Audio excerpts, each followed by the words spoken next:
오늘 새벽 기도 시간도 하나님의 말씀 강해 설교로 마태복음 7장 6절에 있는 말씀을 어제 드리다가 못 따드린 말씀을 이어서 드리겠습니다. 6절에 거룩한 것을 개에게 주지 말며 너희 진주를 돼지 앞에 던지지 말라. 저희가 그것을 발로 밟고 돌이켜 너희를 찢어 상할까 염려하라. 아멘. 여기에 거룩한 것은 바로 신령한 진리를 말하는 것. 진리 안에서 교제를 말하고 있습니다만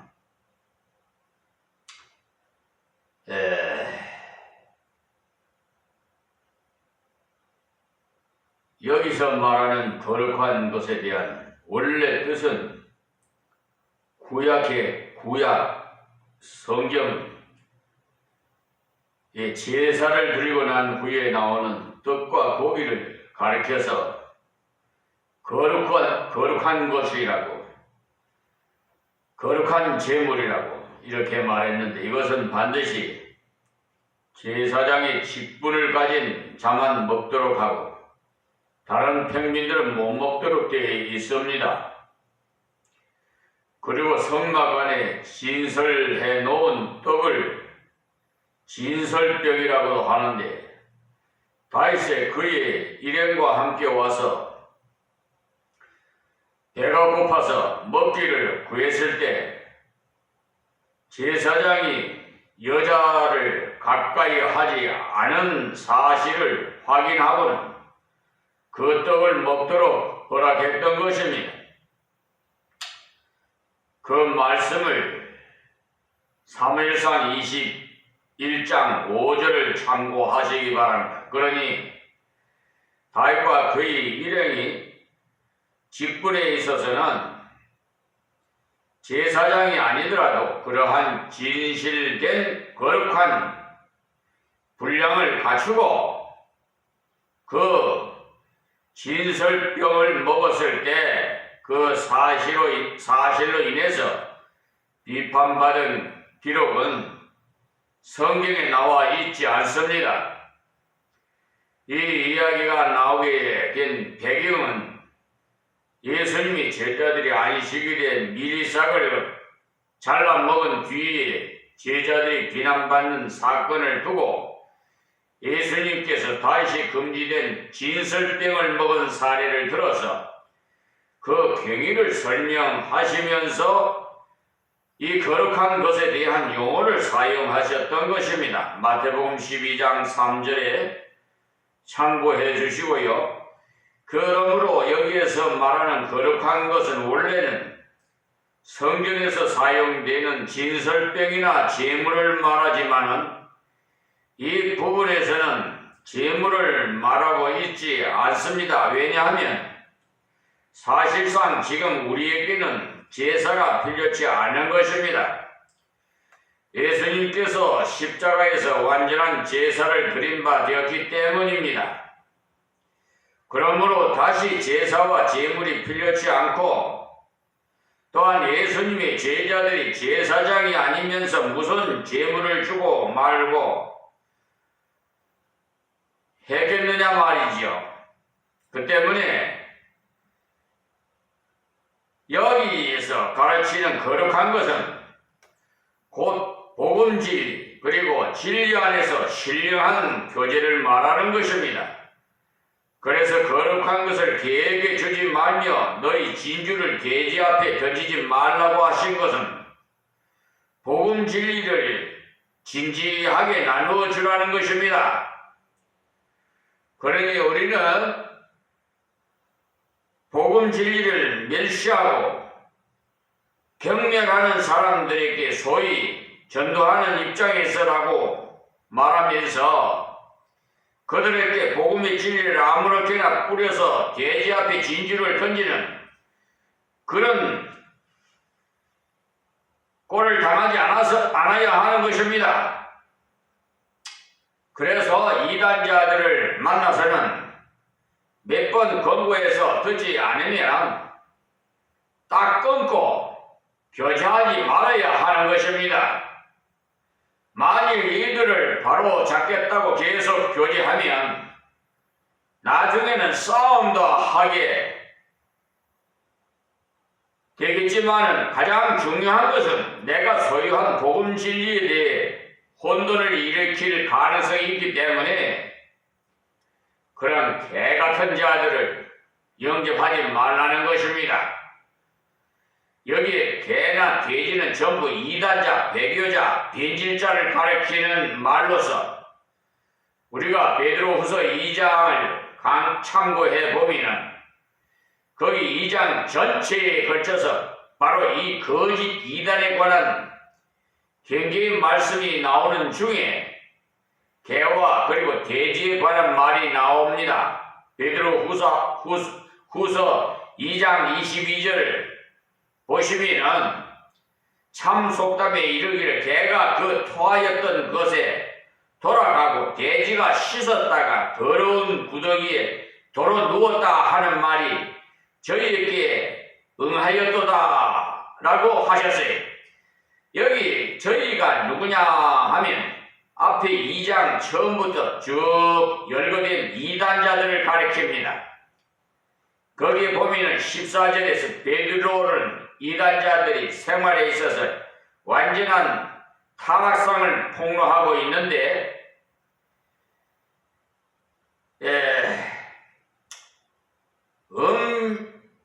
음심이 가득한 눈을 가지고 범죄하기를 쉬지 아니하고 굳세지 못한 영혼들을 유혹하여 탐욕에 연단된 마음을 가진 자들이니 저들의 자식이나 저희가 바른 길을 떠나 미혹하여 부올의 아들 발람의 길을 쫓는도다라고 하셨습니다.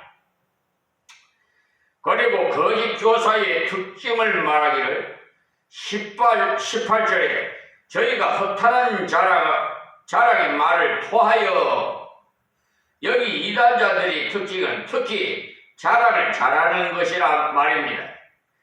자기는 남이 하지 못한 체험을 했고 남이 받지 못한 것을 지키는 다 받았다고 허탄한 자랑을 하는 이단의 형편없는 생활에 이면을 말해주고 있어요.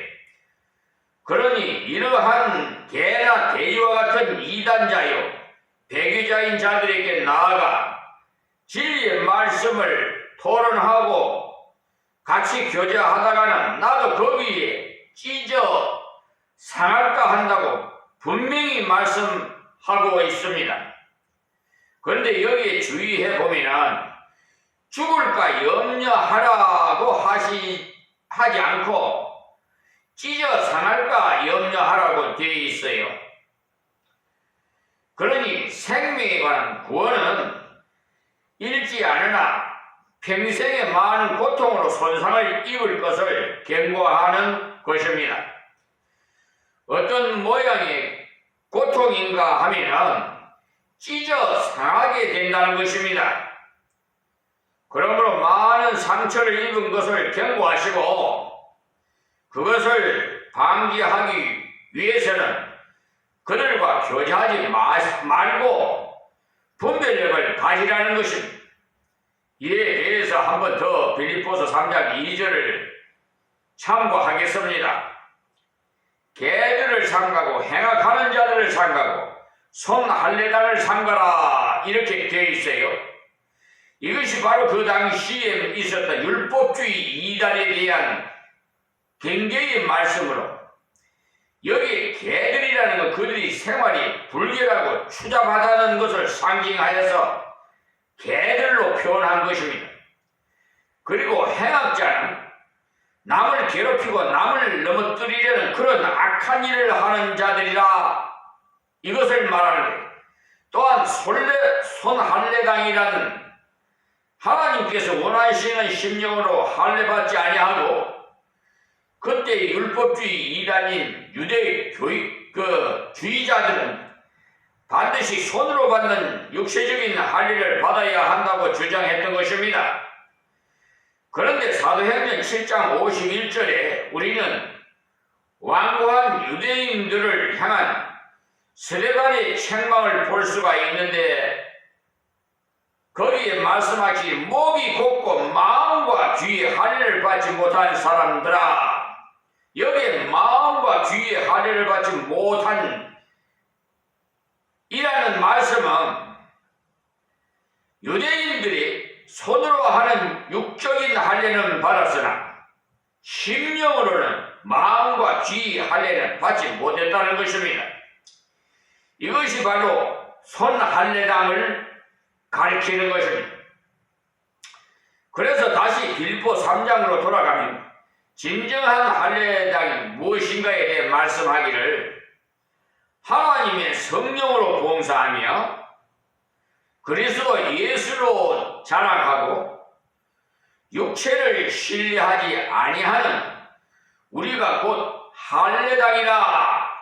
그러니 성령의 은사를 받아서 봉사하고 십자가를 자랑하고 예수님을 자랑하고 그리고 육체를 신뢰하지 아니하는 이란 말은 인간 자신의 학벌이나 용모, 재력 등을 신뢰하지 않는 것이 진짜 할례받은 진짜 하나님의 백성이라 하는 것입니다. 그러면 반대로 그러한 육신적인 조건들을 의지하는 것은 곧 육체를 신뢰하는 것이라는 말씀이에요. 그러므로 그런 자들을 따라가지 말라는 것입니다. 그리고 19절을 보면은 저희의 마침은 멸망이요 저희의 신은 배요. 그러니 이 땅 위에 놀고 먹는 그것만을 추구하면서 그런 땅의 것들로 가득 차 있다는 겁니다. 어떤 사람은 아주 신령해 보이는데도 그의 주된 관심사는 그의 무슨 부동산을 사놓고 무슨 증권에다가 투자를 하는 등 이런 돈을 모으는 데서 다 가 있는 것을 봅니다. 요사이도 쉽죠. 심지어 교회도 부동산 사업을 한다고 하니 문제가 큽니다. 그리고 그 영광은 저희의 부끄러움에 있고 땅에 일을 생각하는 자라. 무슨 말이고 하니 그리스도인이 주의 뜻대로 사는 그것이 영광이 되어야 하는데 죄짓고 나쁜 짓 하고 또 법망을 겸허하게 피해서 발각되지 않는 그런 부끄러운 죄들이 이들의 자랑이라는 말이에요.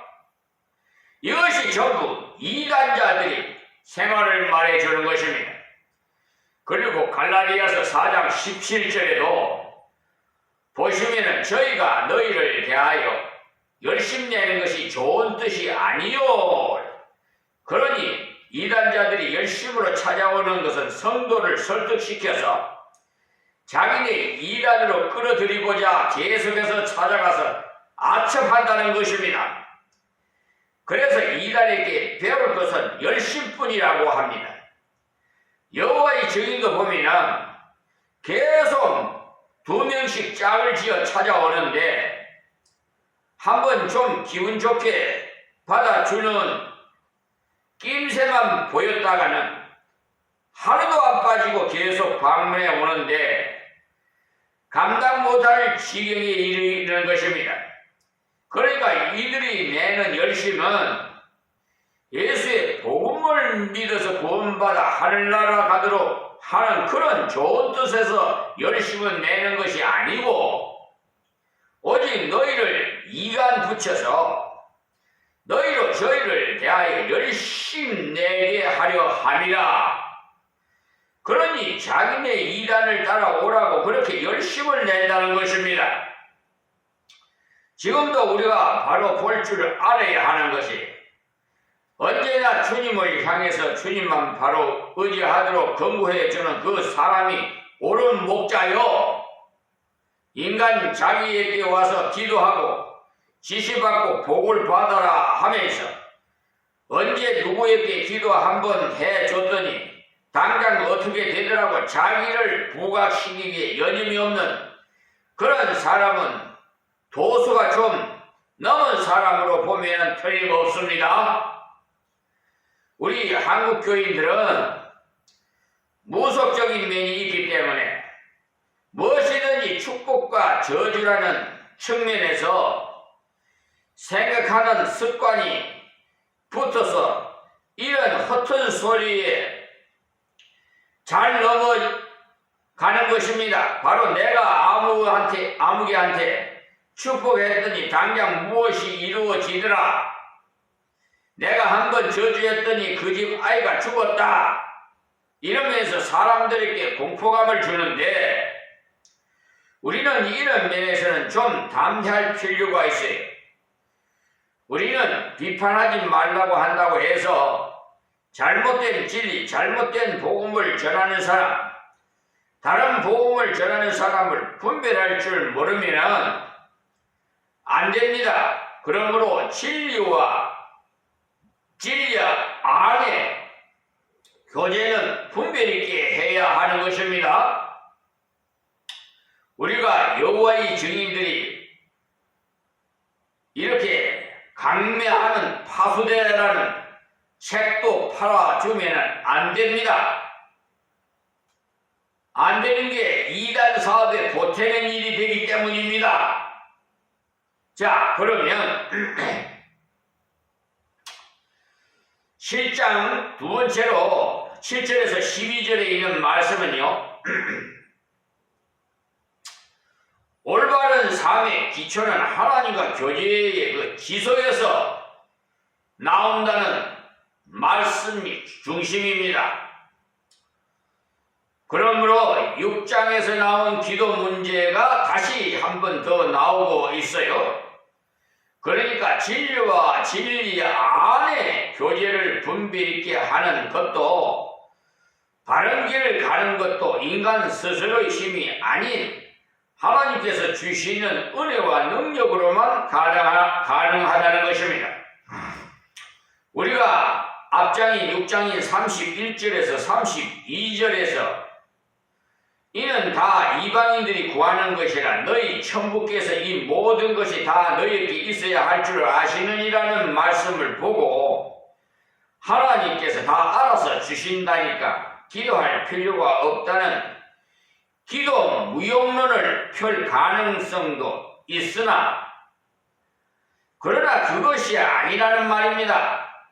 예수님께서 분명히 구하라 그러면 너희에게 주실 것이요, 찾으라 그러면 찾을 것이요, 문을 두드리라 그러면 너희에게 열릴 것이니라고 말씀하신 것은 하나님께서 이미 다 알고 계시지만은 구할 때 주시고 찾을 때 찾도록 하시고 두드릴 때 열리도록 하겠다는 약속의 말씀입니다.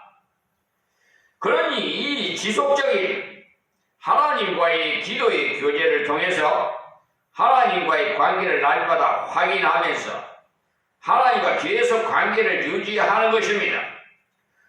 우리가 인륜에서도 가장 중요한 아버지가 아들의 부자 관계에 있어서 아버지와 아들의 모든 필요를 일방적으로 체크하며 컴퓨터에 입력하듯 해서 기억 장치에 넣어주면은 아들은 아버지와의 대면 없이 컴퓨터 단말기를 통해서 필요한 자료를 활용해 쓰는 그런 기계적인 관계로 유지되는 것이 아닌 것입니다. 그러니까 정상적인 부자 관계는 언제나 자연스럽게 아버지께 나아가서 공납금을 주십시오. 얼마인지 고지서를 보여다오. 예, 여기 있습니다. 이렇게 대화를 통해서 아버지께 필요를 공급받으면서 관계를 계속 확인해 나가는 것입니다. 우리가 무엇을 요구하는 것이 이루어지는 것 자체가 중요한 게 아닙니다. 여기에 구하라 그러면 너에게 주실 것이요, 찾으라 그러면 찾을 것이요, 문을 두드리라 그러면 너에게 열릴 것이니라는 약속의 말씀을 왜곡해서 이런 방식으로 구하면 받을 수가 있구나, 이렇게 받는 것을 주된 목적으로 하고, 또한 그런 식으로 받는 것을 그토록 좋아하는 것입니다. 이것은 마치 자기 목과 채우는 목적 달성 위주의 이기적인, 아들에게 아버지를 이용해서 돈만 많이 타낼 수 있는 야근 비법을 가르쳐 주는 것과 같은 것입니다. 현대에 와서 인간은 너무나도 계산에 약삭발라서 우리 그리스도인조차도 냉철하리만큼 계산에 빠른 기계적인 존재가 되어서 실리 위주의 생활로 변해가고 있습니다.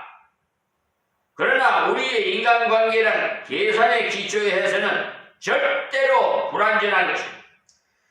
그러니 우리가 이 기도에 대한 성경적인 개념을 바로 알아야 되는 것은, 우리가 왜 기도해야 되고 왜 그것을 하나님 아버지께 진실되게 알아야 하는지, 그리고 우리가 이 기도의 교제를 진행하는 과정에서 아들이 좀 부족할 때에도 하나님과의 부자 관계는 결코 무너지지 않는다는 이 사실까지도 바르게 알아서 본질적으로 무엇을 얻어내기 위한 목적의 기도는 지향해 나가야 하는 것입니다.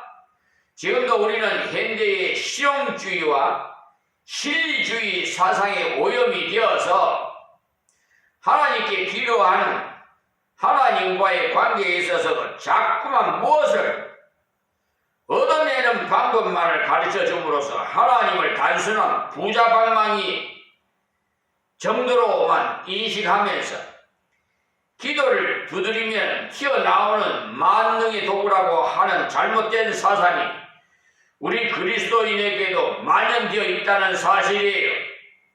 그래서 흔히 질문하는 말 중에 목사님은 어떻게 그토록 많은 응답을 받았습니까? 라고 묻습니다. 나도 그렇게 한번 많이 받아봤으면 좋겠다라고 말합니다. 여기에 예수님께서 우리에게 비판하지 말라고 말씀하신 다음에 그러나 반드시 알아야 할 것으로, 이 땅 위에는 개들도 있고 돼지들도 있다고 경계하신 그 말씀은 바로 개는 먹는 것밖에는 모르고 돼지도 역시 먹는 것밖에 모르는 모두가 탐욕의 동물이라는 것입니다. 그러니 이러한 것들이 우리 주위에 많이 있기 때문에 우리가 그 가운데서도 탐욕에 빠지지 않고 오히려 하나님께 빠져야 된다는 것입니다. 우리가 그러한 탐욕의 것들과 눈독을 들이지 마시고 우리 아버지가 되시는 하나님께 구해서 가장 유익한 것들로 채우시는 은혜의 공급을 받으며 살아가라는 것입니다. 그래서 우리에게 구하라고 말씀하신 가운데 중요한 말씀이 바로 너희가 악한 자로도 좋은 것으로 자식에게 줄 줄 알거든 하물며 하늘에 계시나 너희 아버지께서 구하는 자에게 좋은 것으로 주시지 않겠느냐. 이 말씀이 다른 복음서인 누가복음에 보면은 구하는 자에게 성령을 주시지 않겠느냐. 누가복음 11장 13절의 말씀이 있습니다. 좋은 것 중에 가장 좋은 선물이 성령이라는 말씀이에요. 그러니 우리가 기억하는 것은 내가 구한다고 해서 구하는 그대로 준다는 말은 절대 아니라는 것이, 구하면 주는데 어떻게 주느냐 하면 제일 좋은 것을 주겠다는 겁니다. 제일 좋은 것이라고 하니까 얼핏 생각하기에 예를 들어서 연필을 하나 구할 경우에 이 세상에서 최고로 좋은 연필을 주겠구나 라고 생각하기 쉬운데 그런 것이 아니라 가장 유익한 것을 준다 이 말씀이에요. 우리가 어떤 경우에는 돈 100만 원이 현금으로 꼭 필요하다고 생각되어서 하나님께 돈 100만 원을 주시기를 기도했는데 겨우 30만 원밖에 안 주셔서 우리는 이상하게 생각하면서 좀 실망이 되기도 합니다.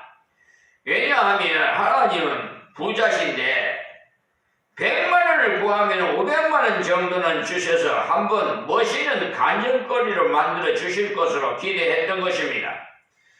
그러나 지나고 가만히 생각해 보면 그 당시에는 30만 원이 가장 필요한 액수인 것을 깨닫게 되는 것이 만약에 100만 원을 그대로 받았다면 남아서 쓸데없는 곳에 쓰기도 하고 그렇지 않으면 남은 것을 관리하느라고 쓸데없는 걱정으로 부심할 가능성도 있다는 것입니다.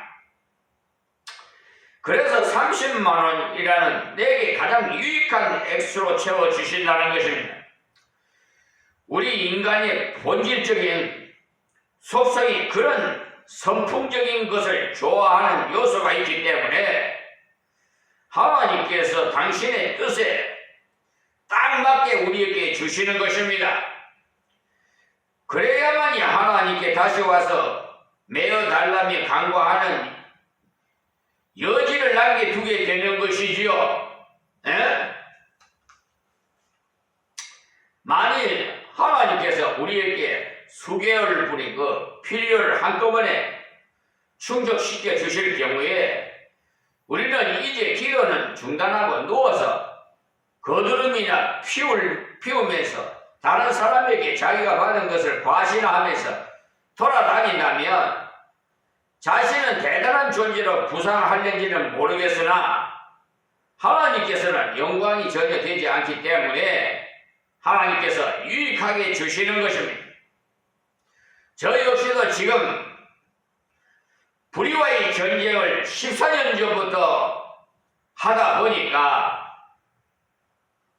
많은 돈이 들어갔습니다.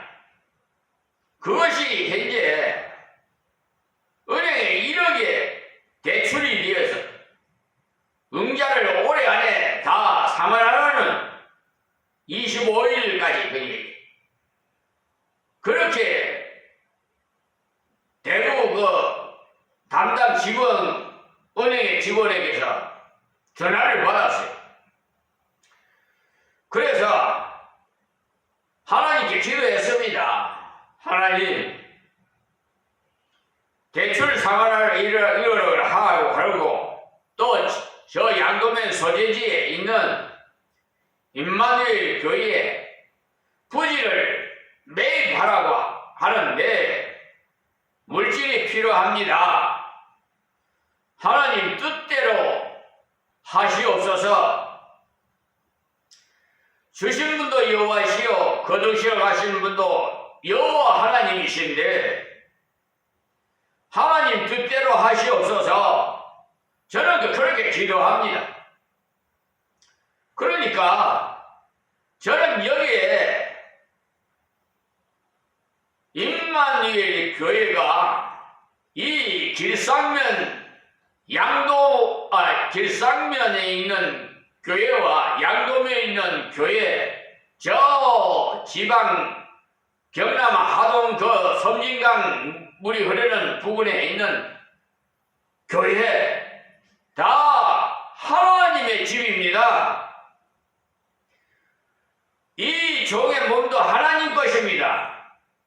주님의 핏값으로 사셨어요.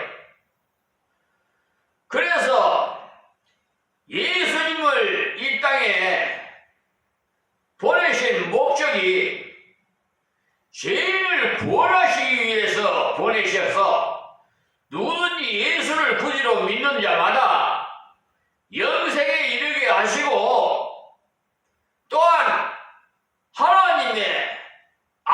딸로 양자를 삼아 인치셔서 우리는 하나님 아버지를 아빠 아버지로 부르고 있습니다. 여러분, 그러므로 이 확실한 믿음이 우리 심령에 박혀 있으면 딴짓을 못합니다. 여러분, 하나님을 이용하려고 하지 마세요. 요즘 한국교회가 부패하니까 세상이 부패에 썩어가고 있어요. 이 지금 윤석열 대통령 탄핵 소추안이 국회에 발의를 하는데 국민의힘당은 국민이 뽑은 국회의원을 그 국회에 가서 이 나라에 그러니까 우리 국민을 대신해서 보냈으니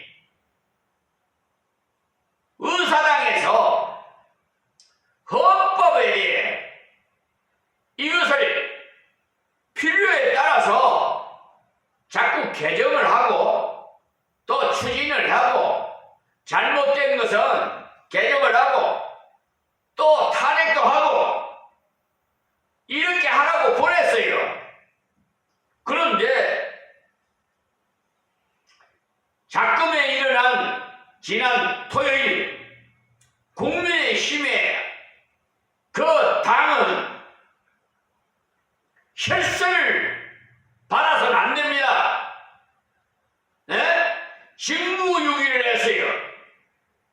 아시겠습니까? 우리 그 국회의원 명단을 잘 기억해 두셨다가 그 지역구 TK 지역 대구에서 지금 윤석열 대통령 탄핵하라고 데모를 하고 있는데 그 데모 관중 중에 나오는 분의 인터뷰 소리를 저는 들었어요. 그 명단을 다 적어서 다음에는 그 사람 안 찍어준다는 거예요. 예?